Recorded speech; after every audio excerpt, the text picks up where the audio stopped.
भगवान शिव और पार्वती जी का बड़ा पवित्र संवाद चल रहा है और उस संवाद में भगवान के अवतार का प्रयोजन, उस अवतार प्रयोजन की चर्चा हम लोग कर रहे हैं। कल हमने चर्चा की थी, मुकुट न भय हते भगवाना, तीन जन्म द्विज वचन प्रवाना।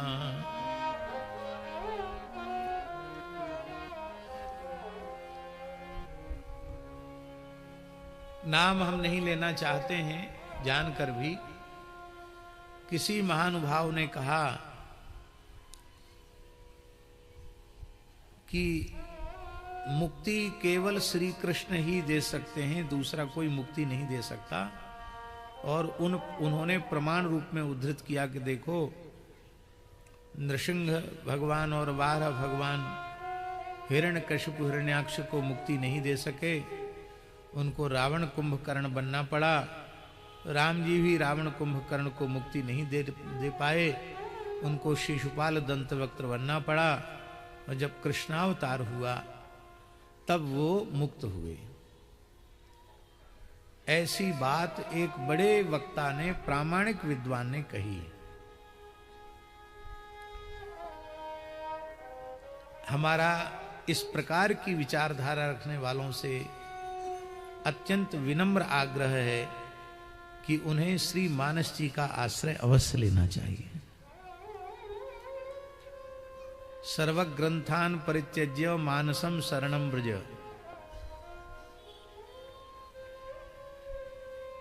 मानस जी का आश्रय लेगा तो उसको कभी कोई संदेह होगा ही नहीं। कितना बढ़िया समाधान गोस्वामी जी ने किया। मुकुट न भय हते भगवाना, तीन जन्म द्विज वचन प्रवाना।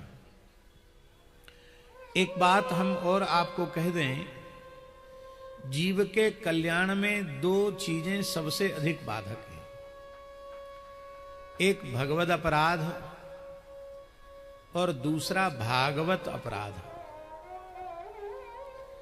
भागवत अपराध के संबंध में कल हमने चर्चा की थी।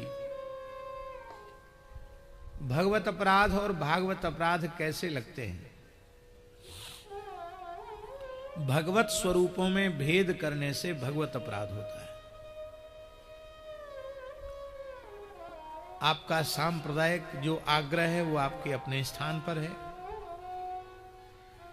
पर यदि मूल वैदिक सनातन आर्ष सिद्धांत का हम विचार करेंगे और उस आर्ष सिद्धांत का विचार करने में व्यास वाल्मीकि को छोड़कर दूसरी गति नहीं है, उनके आश्रय में यदि हम चिंतन विचार करेंगे तो राम कृष्ण नारायण में भेद मानने से काम चलेगा नहीं। अपराध ही अपराध लगेंगे, कुछ हासिल नहीं हो, कुछ प्राप्त नहीं।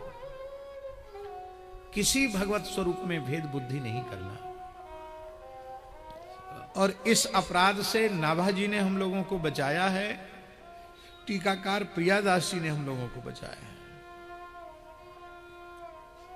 प्रियादास जी ने क्या कहा? सब ही है नित्य ध्यान करत प्रकाशे चित। सब ही है नित्य ध्यान करत प्रकाशे चित। जैसे रंग पावे बीत, जो पे जाने सार। हाँ, जैसे रंग पावे बीत, जो पे जाने सार।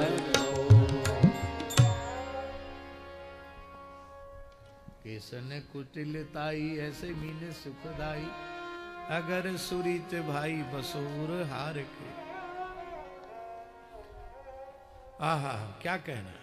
देखिए, भगवत अपराध से ही जुड़ा हुआ भागवत अपराध है। यह बात बड़ी बारीक और सूक्ष्म बात है।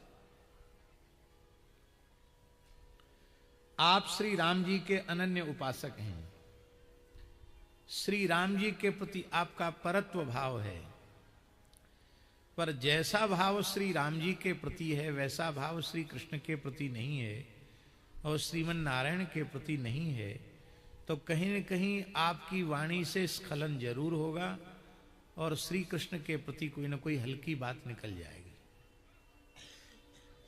श्री हरि के प्रति कोई न कोई हल्की बात निकल जाएगी मुझसे। क्यों? अंतःकरण वह वाणी के माध्यम से ही अभिव्यक्त होता है। आपके भीतर क्या चल रहा है आपकी वाणी से ही तो पता चलेगा।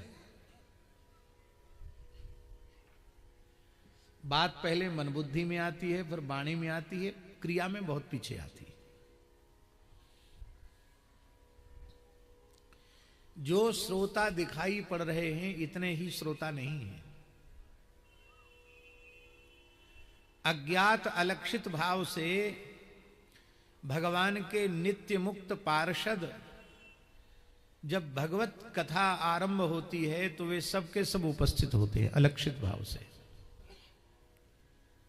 गूढ़ रूपेण संस्थिताः,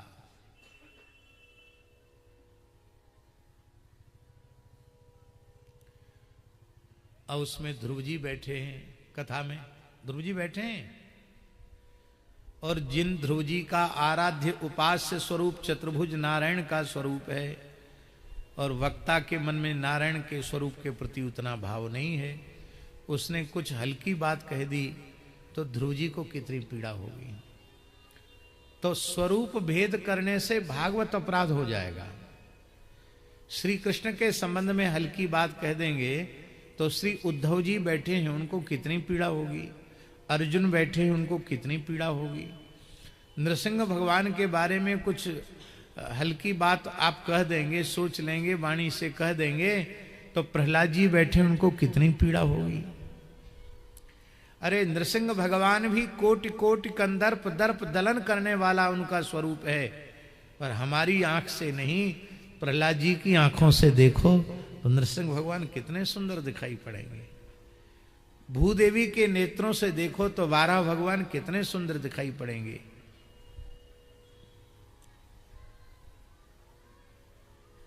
मनु जी के नेत्रों से देखो तो मत्स्य भगवान कितने सुंदर दिखाई पड़ेंगे। सनकादिक भगवान के नेत्रों से देखो तो हंस भगवान कितने सुंदर दिखाई पड़ेंगे। इसलिए सब ही है नित्य। श्री कृष्ण के प्रति भाव है, राम जी के प्रति वैसा भाव नहीं है, तो राम जी के लिए कोई हल्की बात निकल गई और महाराज हनुमान जी तो सबसे पहले आके बैठते हैं, और कहीं हनुमान जी को गुस्सा आ गया तो बोलो स्वामी जी। रावण सो भट्ट भयो मुठिका के घाय को, एक घूंसा नहीं झेल पाया रावण।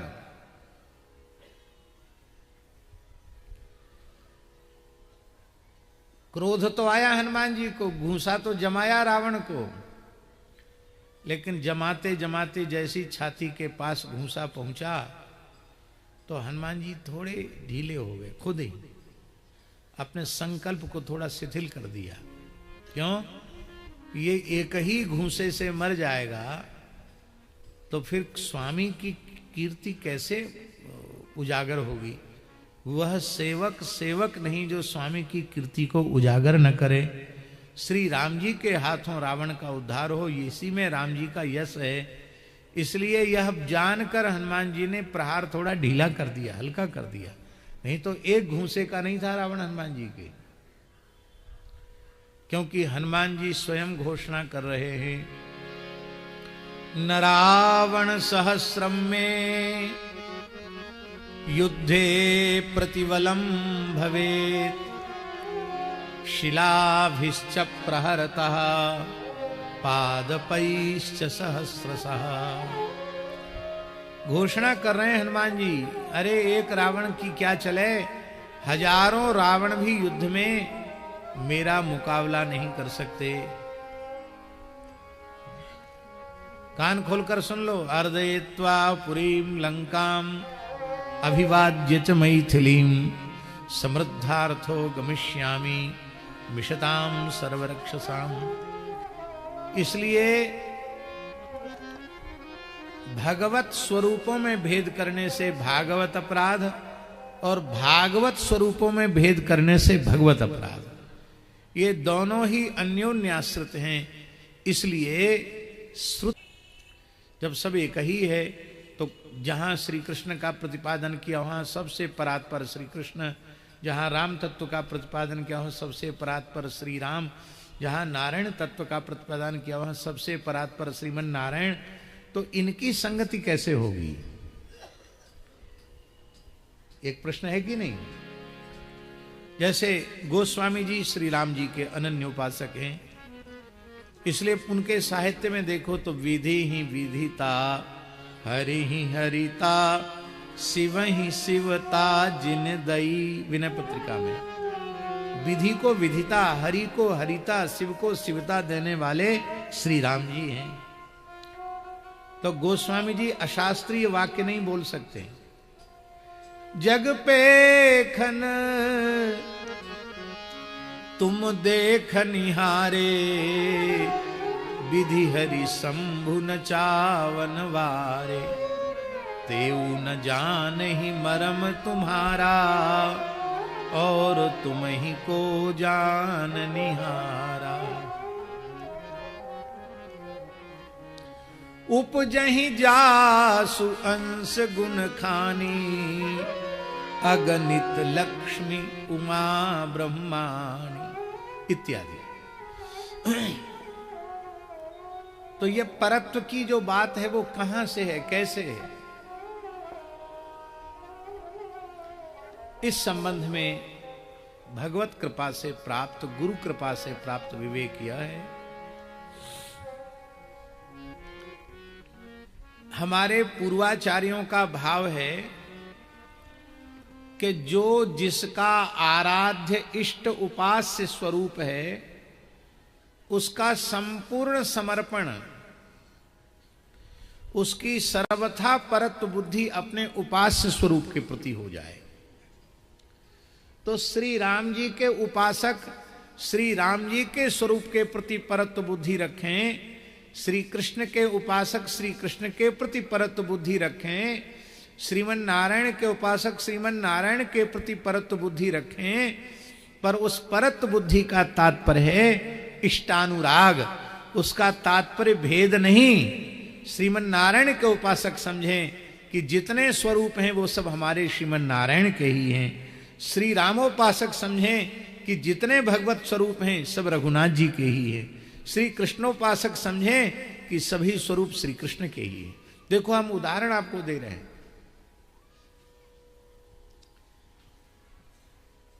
श्रीमद् भागवत 10वें स्कंध में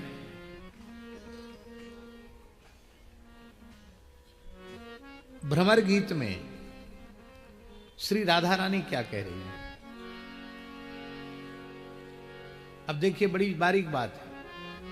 आजकल अनन्यता का अर्थ समझते हैं कि हमने दूसरे स्वरूप की चर्चा कर दी तो हमारा धर्म भ्रष्ट हो गया। अरे राम राम, ये अनन्यता के नाम पर किया गया अपराध है।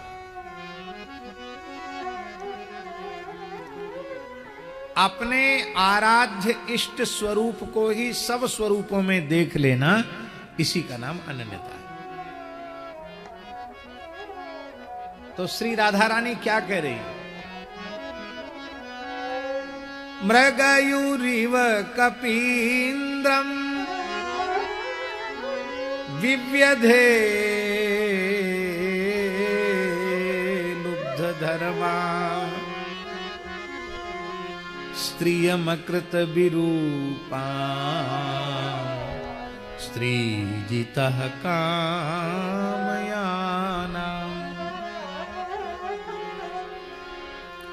बलिमपि बलिमत्वा वेष्टयध्वांशवद्यः, तदलमसित सख्यै दुस्त्यजस्तत्कथार्थः। श्री राधा रानी कह रही है, अरे भ्रमर, तू उन प्रियतम श्री कृष्ण से हमारी संधि कराना चाहता है। इनकी नस नस हम अच्छी प्रकार से जानती हैं। ये हैं कैसे, कैसे हैं? बोले ये इनके रामावतार का मैं स्मरण कर रहे हैं। अब देखो श्री कृष्ण के रामावतार का स्मरण जान कीजिए, राधा रानी कर रही है। इन्होंने रामावतार में क्या किया? रामावतार का मैं इसलिए स्मरण कर रही हूं कि सब कोई कहे राम सुठी साधु, सरल स्वभाव छुअत छल नाही। ये रामावतार की विशेषता है। और उस रामावतार में जिनमें सिधाई का प्रमाण पत्र इनको मिला हुआ है, उसमें इनका पहला अक्षर देखो, मृगयु इव कपींद्रम बिव्यधे।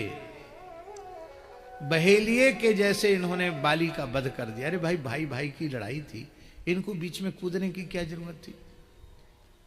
अब मान लो लड़ना ही था तो सीधे ताल ठोक कर सामने आते, रहो मैदान में। बाली तो शत्रु की ललकार सुनता ही नहीं। बिटप ओट देखें रघुराई, और फिर उस बेचारे को मार दिया। लुब्ध धर्मा, लुब्ध धर्मा माने पवित्र क्षत्रिय कुल में जन्म लेकर भी व्याध के धर्म का आचरण किया इन्होंने, बहेलिए के जैसा आचरण किया इन्होंने। यह है इनकी सिधाई। दूसरा बताऊं, उस बेचारी शूर्पणखा का दोष क्या था? ये सुंदर ही इतने हैं, जो इनको एक बार देख लेता है अपना सर्वस्व इनके ऊपर न्यौछावर कर देता है, हैं? अब वो इनकी सुंदरता पर आकृष्ट होकर ब्याह का प्रस्ताव लेकर आई, तो ब्याह नहीं करना था तो हाथ जोड़ लेते कि देवी हम करेंगे नहीं, क्या प्रयत्न कर रही हो, हम नहीं करेंगे विवाह, ना हम करेंगे ना हमारा भाई करेगा। बेचारी चली जाती, ना खुद किया ना भाई से कराया, और कोई पसंद करके उससे ब्याह कर ले इस लायक भी नहीं छोड़ा। ना, अरे नाक कान साबुत रहते तो शायद कोई पसंद कर लेता उसको भी।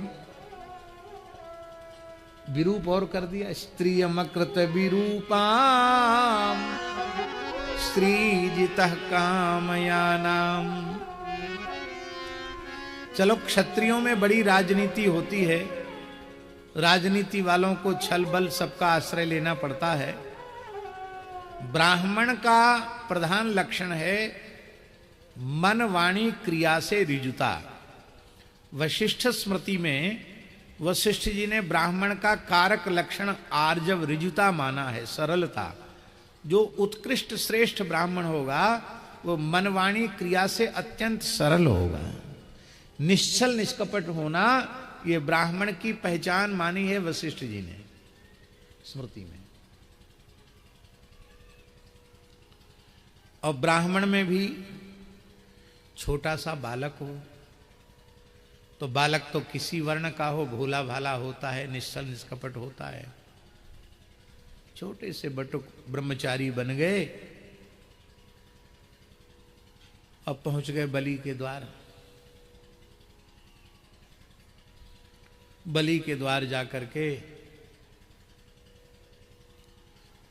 3 पग पृथ्वी की याचना की। कथा नहीं सुनाना, कथा तो दूसरी कहना, जन्म तक पहुंचना है।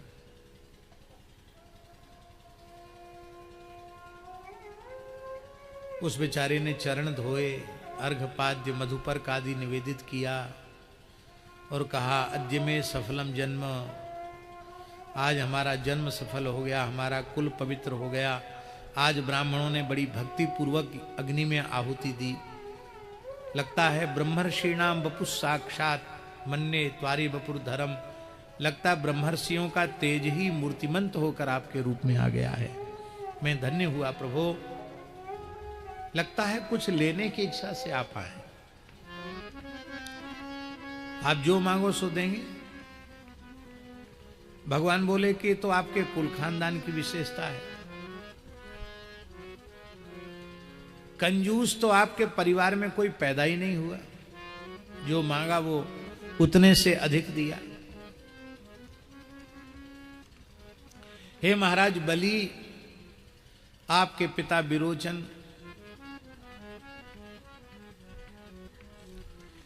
उन्होंने यह जानते हुए कि यह ब्राह्मण नहीं देवराज इंद्र है, मस्तक मांगा तो मस्तक काट करके दे दिया, मृत्यु का वर्ण कर लिया, पर ब्राह्मण को निराश नहीं किया।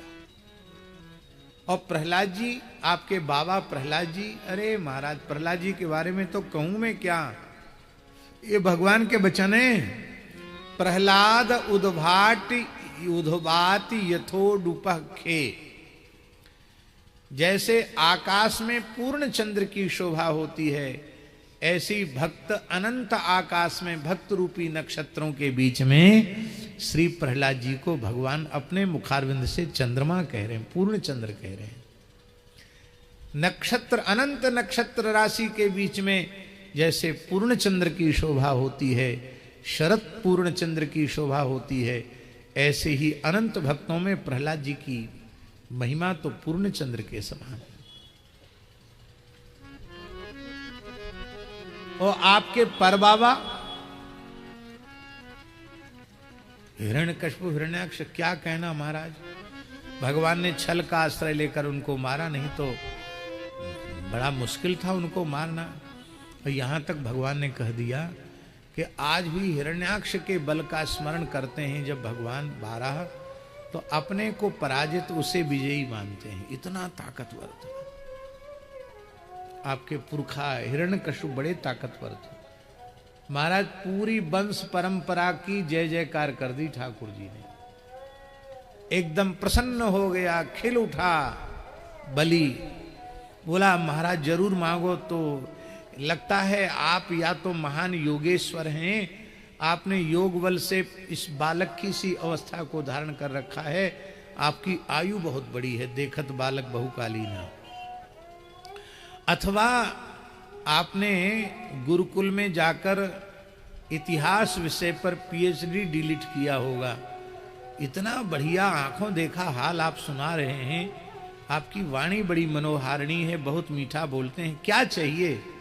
भगवान बोले ज्यादा नहीं, हम तो संतोषी ब्राह्मण हैं, पदानि त्रीणि दैत्येंद्र सम्मितानि पदा ममो, अपने पैर के नाप से मात्र 3 पग पृथ्वी हमको चाहिए।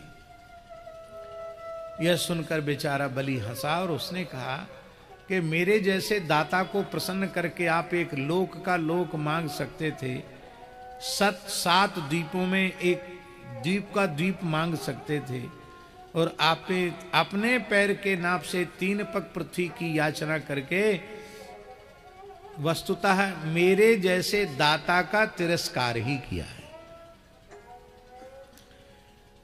इतना कम मांग रहे हो, मैं इतना क्या दूं आपको। आपका आग्रह है, तुम्हारी सेना में बड़े बड़े असुर हैं, 3 पग में ही कम से कम 30-35 योजन नाप देंगे।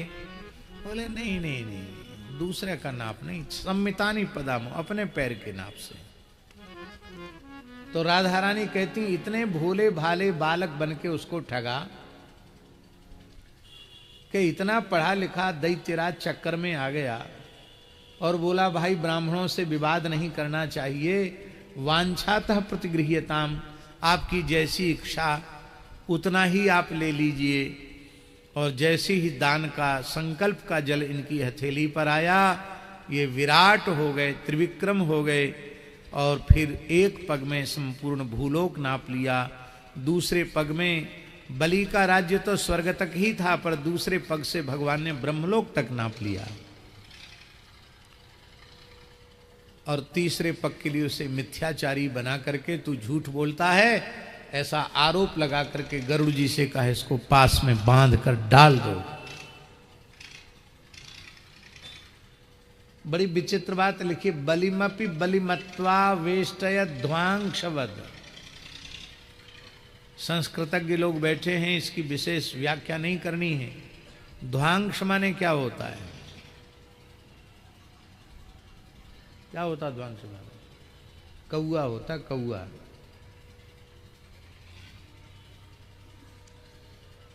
कौए को जो बलिभुक होता है, कौआ, पितरों को तृप्त करने के लिए काक बलि दी जाती है। कौआ कई बार उसी के सिर पर टोल मार देता है, उन्हीं का खाया उन्हीं को ऊपर टोल मारी।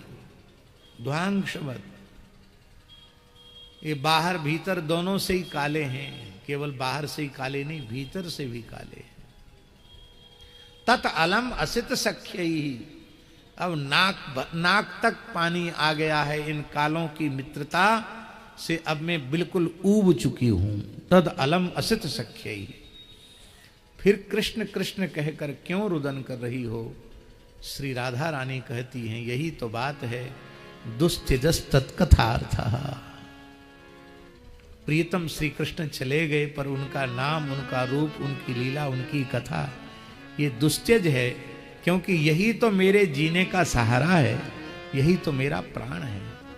इतना कहकर ही संपूर्ण निंदा स्तुति में बदल गई। इसको कहते हैं गिरधर जी, निंदा ब्याज स्तुति।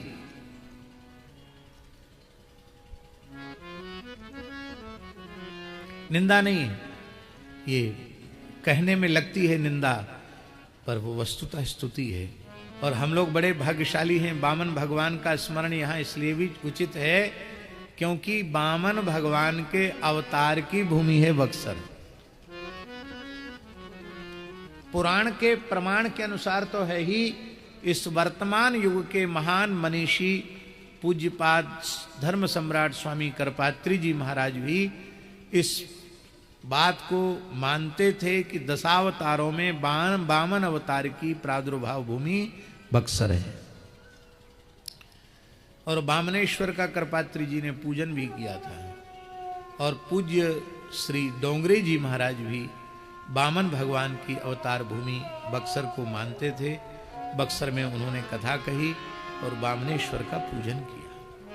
बोलो वामनेश्वर भगवान की जय।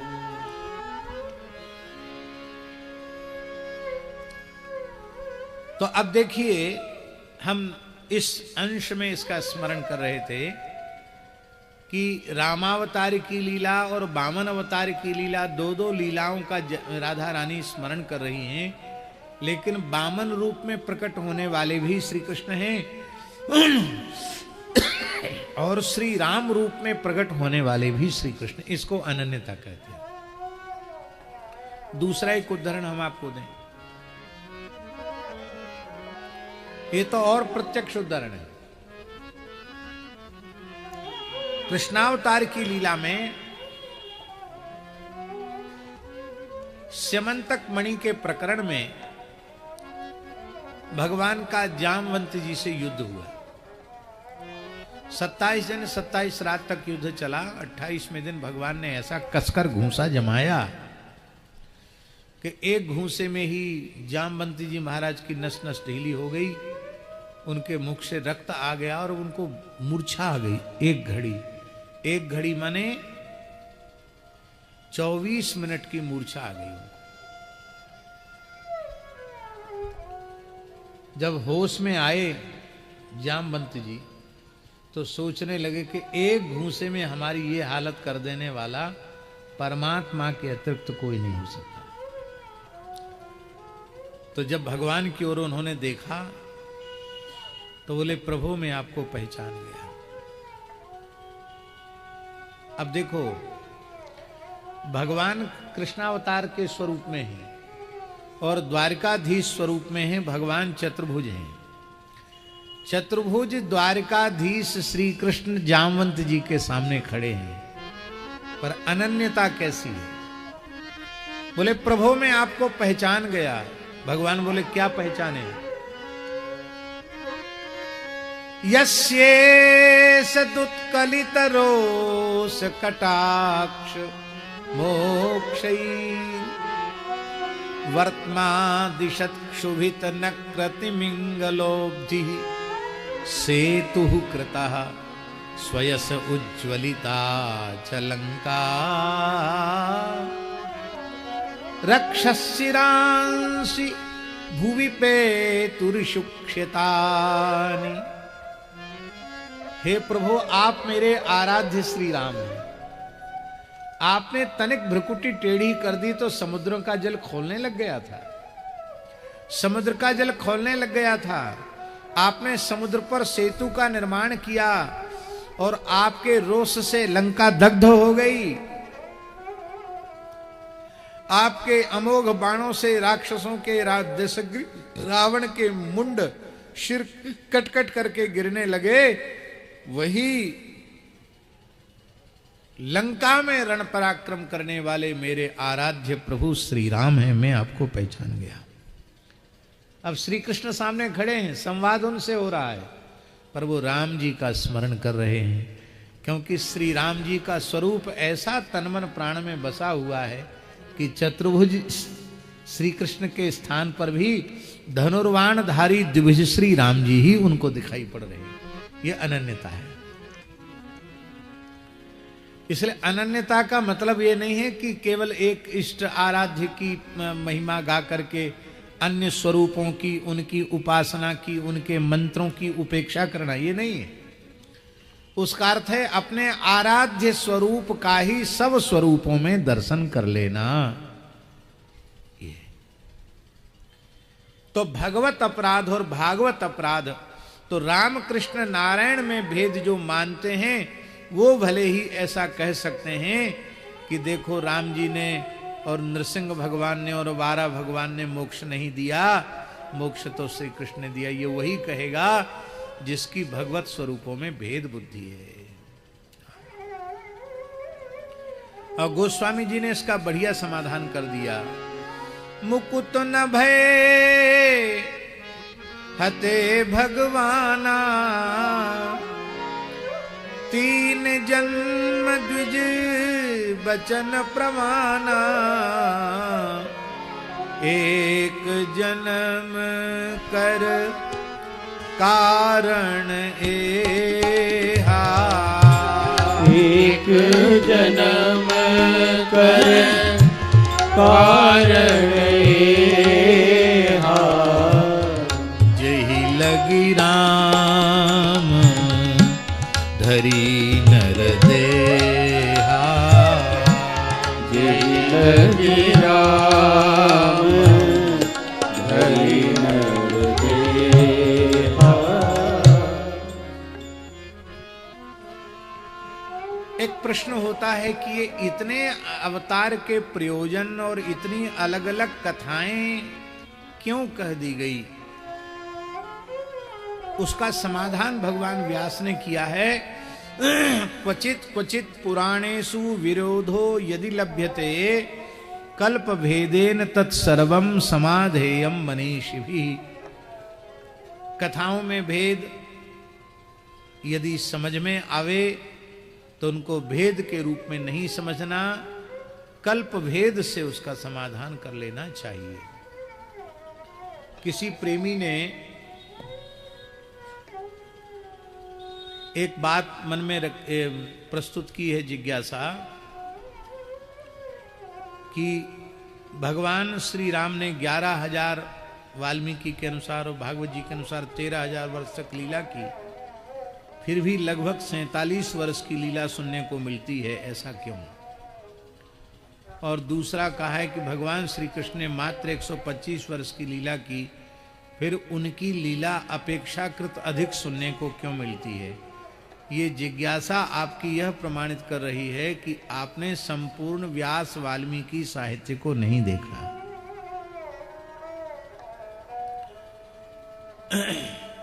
श्री राम चरित्र कितना बृहद है, कितना विस्तृत है, इसको हम केवल एक श्लोक से कहना चाहते हैं।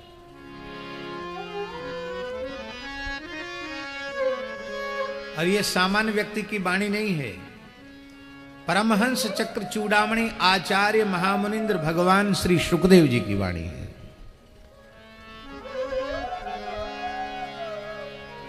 यस्यामलं नृपसदस्सु यशोधुनापि गायन्त्यघग्नं ऋषयो दिगिभेन्द्रपट्टं तं नाकपाल वसुपाल किरीट जुष्ट पादाम्बुजं रघुपतिं शरणं प्रपद्ये। पादाम्बुजं रघुपतिं शरणं प्रपद्ये।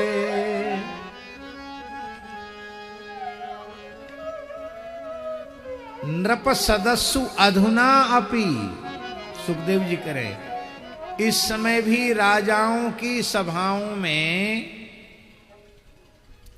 सर्व पाप विनाशकारी श्री राम के चरित्र को तपोधन ऋषि गाते रहते हैं। प्रत्येक राजा के दरबार का यह आवश्यक नियम है कि पहले श्री राम कथा गाई जाती है, इसके बाद राजकाज का आरंभ होता है।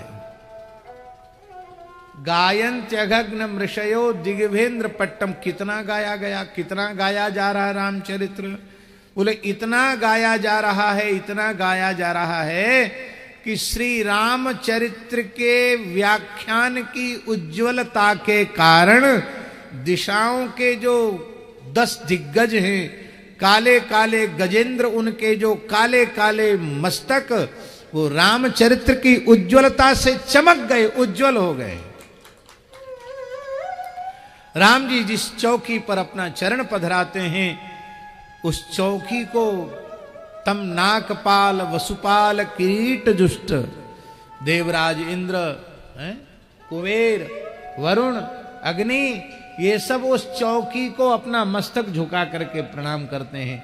ऐसे राम जी के चरणों में हम प्रणाम करते हैं। और सुखदेव जी कृष्ण कथा सुनाने के पहले कह रहे हैं, राम कथा के लिए कह रहे हैं सुखदेव जी, तस्यानुचरितम राजन ऋषिभि तत्वदर्शिभि श्रुतम ही वर्णितम भूरि त्वया सीता पतिर्मुहु। ये बड़ी विशेष बात है। हे राजन, तत्वदर्शी ऋषियों के द्वारा आपने असंख्यों बार श्री राम कथा का श्रवण किया है।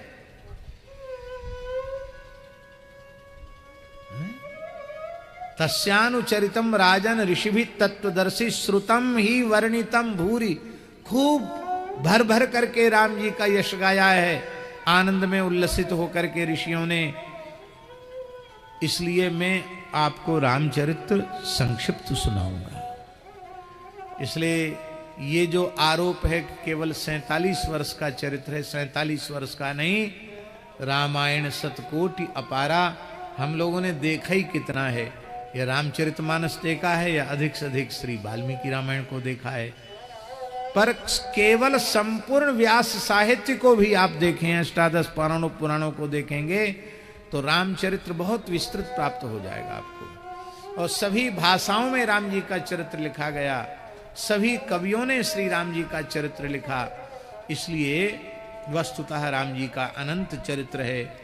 दूसरी बात, जो 47 वर्ष का चरित्र है, राम जी के अनंत चरित्रों में मानव जाति के लिए सर्वोपरि प्रेरणा इन 47 वर्षों के ही चरित्र में प्राप्त होती है। इसलिए को उन्हीं को बार बार गाने और कहने की परंपरा है।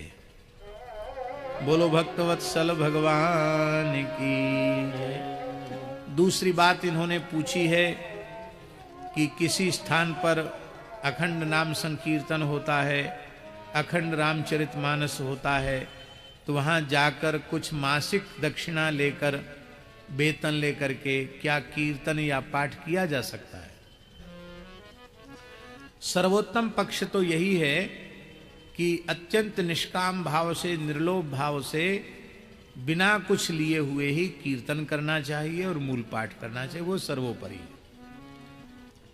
लेकिन हम एक बड़ी विनम्रता पूर्वक एक बात कह रहे हैं, लोग अपने उदर की पूर्ति के लिए पता नहीं कौन कौन से काम नहीं कर रहे हैं। करने योग्य तो कर ही रहे हैं शास्त्री जी, जो न करने योग्य हैं, सर्वथा अकरणीय हैं, उनको भी कर रहे हैं। तो उसकी अपेक्षा वे लोग बहुत अच्छे हैं जो अखंड कीर्तन में बैठ के, अखंड पाठ में बैठ के कुछ मिल जाता है तो उससे अपने गृहस्थाश्रम का पोषण कर लेते हैं। यदि आपके परिवार की इस प्रकार की आवश्यकता है तो मेरे विचार से यह कोई अनुचित नहीं है, आप ले लें तो इसमें क्या दोष है। और हम तो कहते हैं कथा कीर्तन वालों का खूब आदर करना ही चाहिए। हम नहीं कह रहे, व्यास भगवान ने अनेक जगह पुराणों में कहा है कि कथा कीर्तन में लगे हुए लोगों का आदर करना चाहिए, यथासाध्य उनका पूजन और आदर करना ही चाहिए। यही हमारी सनातन शिष्ट परंपरा है। इसलिए दोनों बातें सही है। बोलो भक्तवत्सल भगवान की जय। अब एक और दूसरे कल्प की चर्चा अत्यंत संक्षेप में हम प्रस्तुत कर रहे हैं, और पहले उसकी एक तात्विक चर्चा कर लें। शिव पुराण में भी नारद मोह लीला का वर्णन है, और शिव पुराण से ही रामचरितमानस में गोस्वामी जी ने इस प्रसंग को उद्धृत किया है।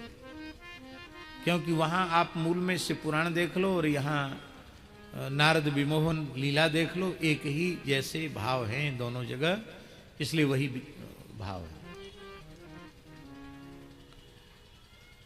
पर सच्ची बात यह है कि देवर्षि नारद जी हैं कौन, इसका विचार करें। देवर्षि नारद जी कौन है? तो देवर्षि नारद जी भगवान नारायण के 24 अवतारों में एक अवतार है। श्री नारद जी कलावतार हैं। कलावतार का अर्थ है ज्ञानोपदेश के लिए ही भगवान ने नारद रूप में अवतार ग्रहण किया है। जब साक्षात भगवत अवतार है नारद जी, तो उनमें मोह हो सकता है क्या? उनको क्रोध हो सकता है क्या? उनमें शोक हो सकता है क्या?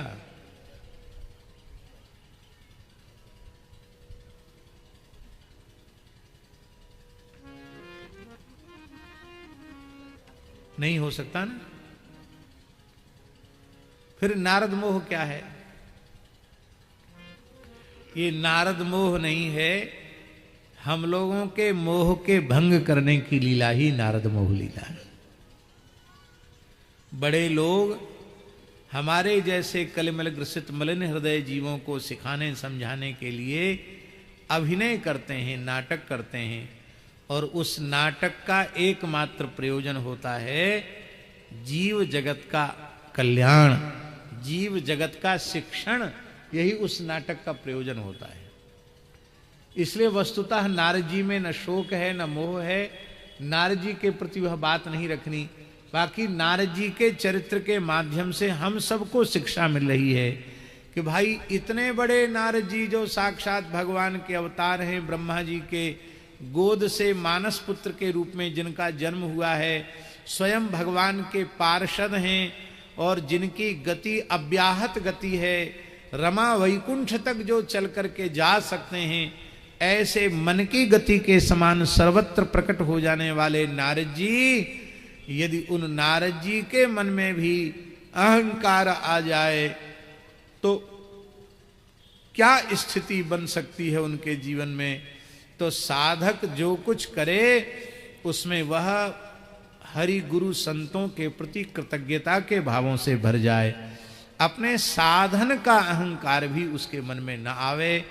हम बड़े निर्विकार हैं, हम बड़े जितेंद्रिय हैं, इस प्रकार का अहंकार साधक में न पनपने पावे, क्योंकि वही उसके पतन का कारण बन जाएगा। ये बात सिखाने समझाने के लिए नारद जी की ये लीला है, और इस लीला का प्रयोजन है, कल हमने चर्चा की थी, जगदीश जग के हित जो, पूज्य महाराज जी के मामा जी के शब्दों में, जगदीश जग के हित जब चाहे जगत में आना, जगदीश जग के हित जब चाहे जगत में आना, अति कौतुकी जनार्दन कोई खोजते बहाना, अति कौतुकी जनार्दन कोई खोजते बहाना, अति कौतुकी जनार्दन कोई खोजते बहाना, अति कौतुकी जनार्दन कोई खोजते बहाना, अति कौतुकी जनार्दन कोई खोजते बहाना, अति कौतुकी जनार्दन, कोई खोजते बहाना।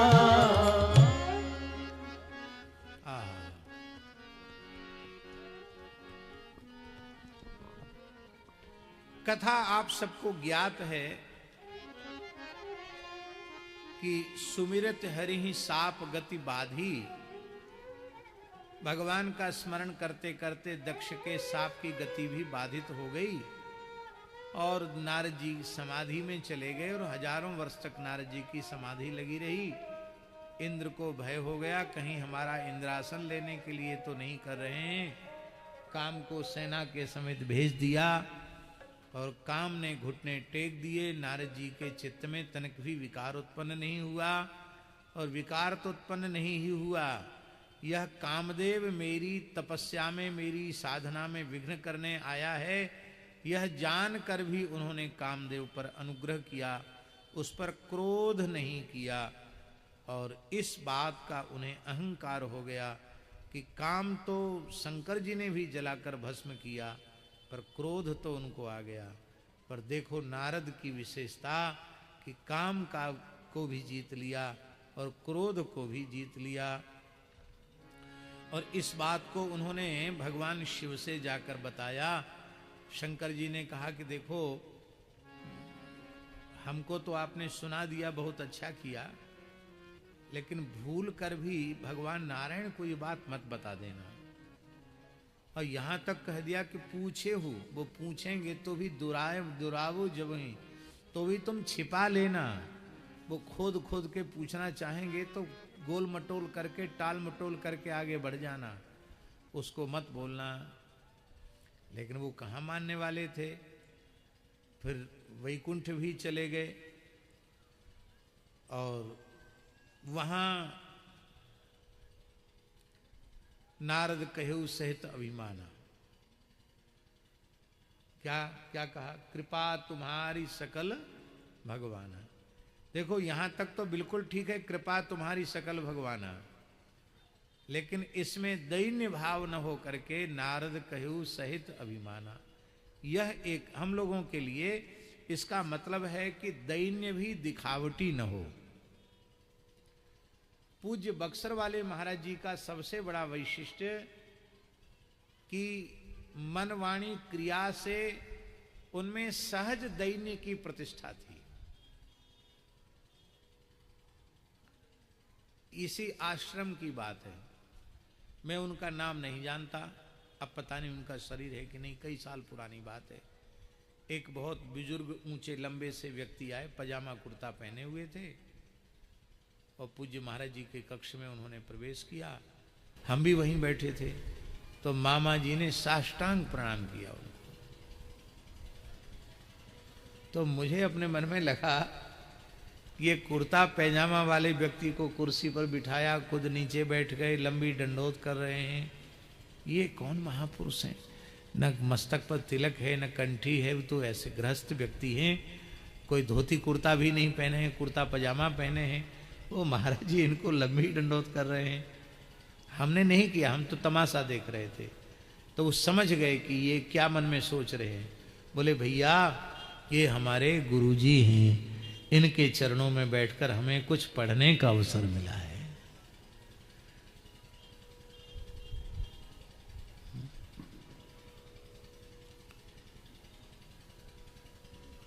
अभी साधु तो बने नहीं, खाली वेश मात्र धारण कर लिया। और हम लोगों का अहंकार इतना साथ में आसमान पर पहुंच जाता है कि सब दुनिया दुनिया दुनिया, पता नहीं दुनिया ही से आए, दुनिया को कितना घृणित मानते हैं और फिर इतनी उपेक्षा करते हैं गृहस्थी मानकर जिसका कोई ठिकाना नहीं।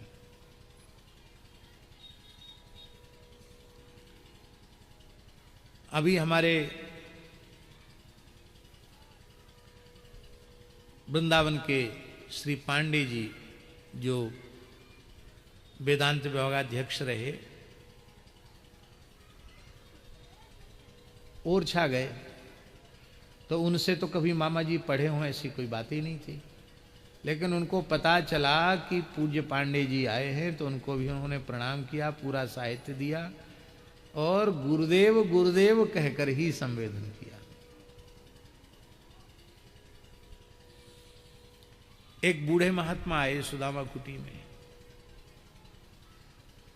वो थोड़े खींच के महाराज जी से बोले, भक्तमाली जी से, कि महाराज हम एक बात पूछने आए हैं, मामा जी के कितने गुरु हैं?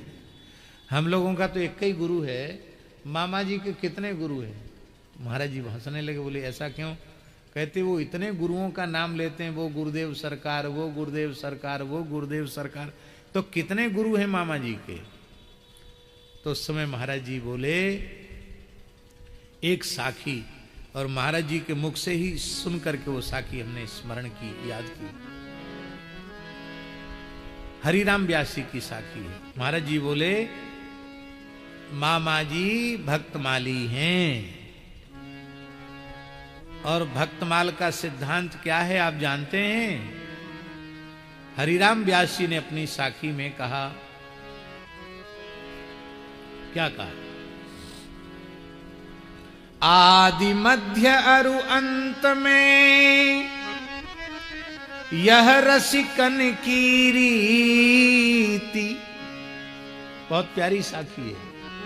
आदि मध्य अरु अंत में यह रसिकन की रीति, संत सवे गुरुदेव हैं, व्यास ही यह परतीति।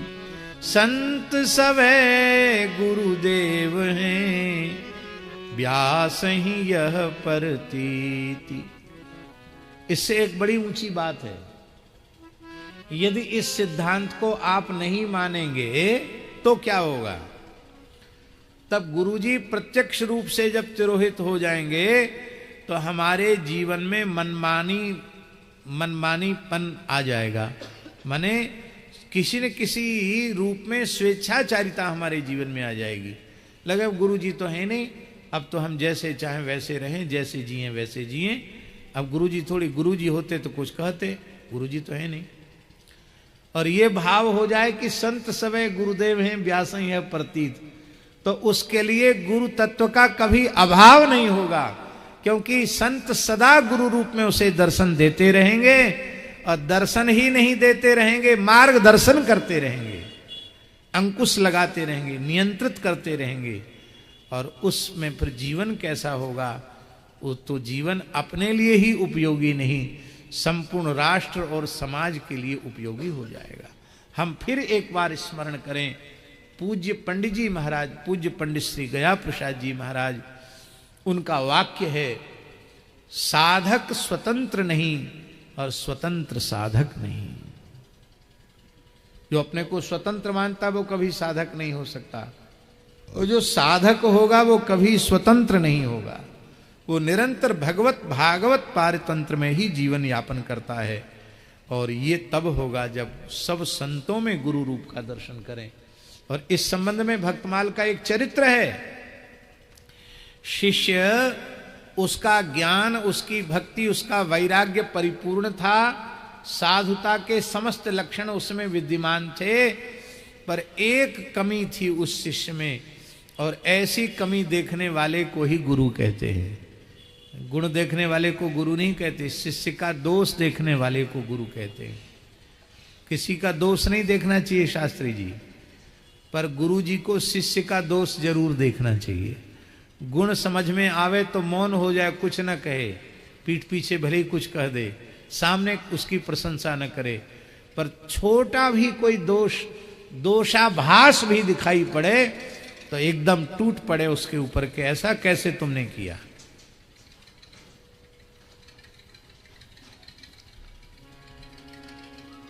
और शिष्य ही सारी व्यवस्था संभालता था। एक बार शिष्य जमात के सहित रामत के लिए जा रहा था।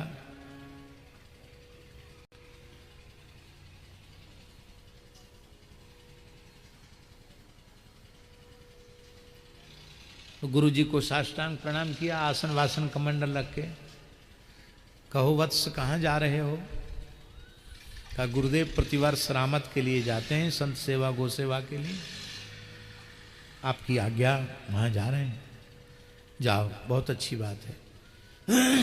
बहुत दिन से हमारे मन में तुमसे कुछ कहने का मन था कि कुछ एक बात तुमको बताऊं। तो शिष्य सावधान होकर बैठे, हमारा बताएं, कृपा करें, बताएं। बोले नहीं नहीं, इस समय तुम द्विचित हो, यात्रा का मन बन गया है, आसन वासन लेके आए हो, ये हड़बड़ी में सुनाने वाली बात नहीं है। रामत करके लौट के आओ और बाद में हम तुमको समझाएंगे।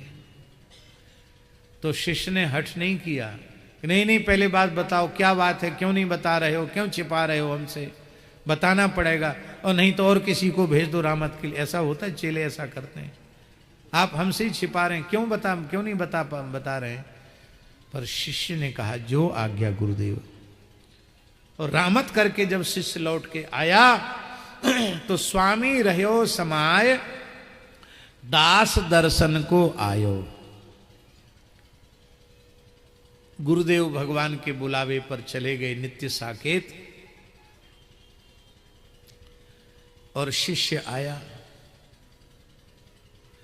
तो गुरु की गिरा विश्वास, फेरी सब घर में ले आयो।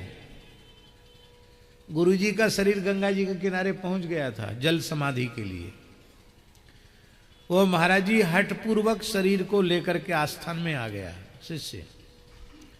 लोग कह रहे थे कि कैसा पागल है, मृत शरीर कहीं स्मशान से लौट करके आश्रम में आता है क्या।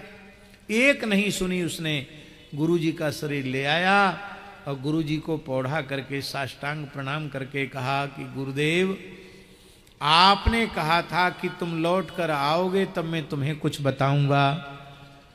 तो गुरु साक्षात परब्रह्म, आप तो सच्चिदानंद परब्रह्म का स्वरूप हैं, आपकी कोई बात झूठी कैसे हो सकती है। आप ये प्राण विसर्जन का नाटक कर रहे हैं, कौतुक कर रहे हैं, पर मैं जानता हूं आप केवल मेरी परीक्षा ले रहे हैं। भगवान आप अपनी वाणी को सत्य कीजिए। और ऐसा कह करके चरणों में प्रणाम किया।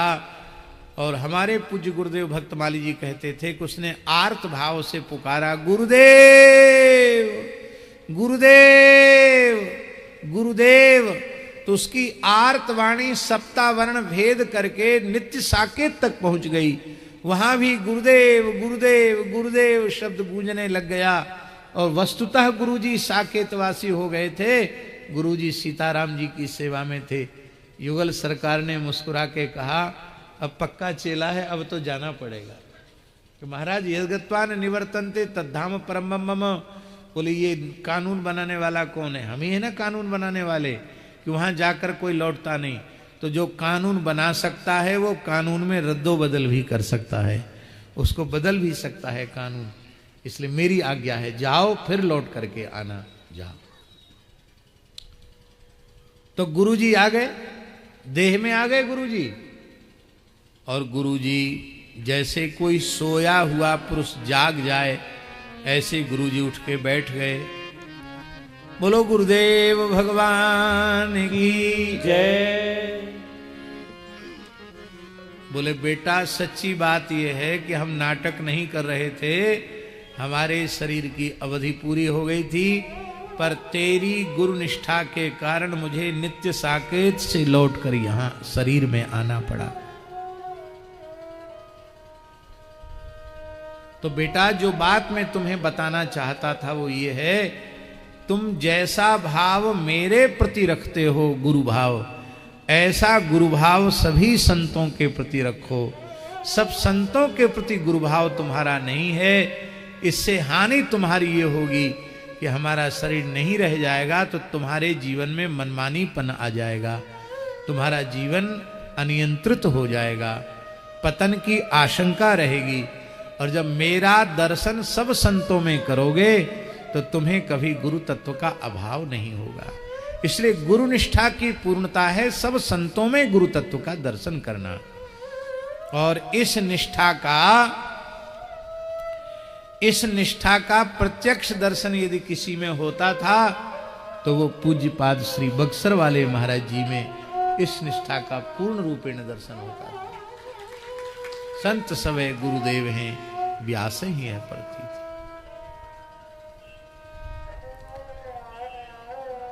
भीख मांगते हुए किसी भिक्षुक से भी कभी उन्होंने कोई गीत सुना तो उसका भी स्मरण बड़े आदर पूर्वक कथा में कह करके तब उसके पद को वो गाते थे।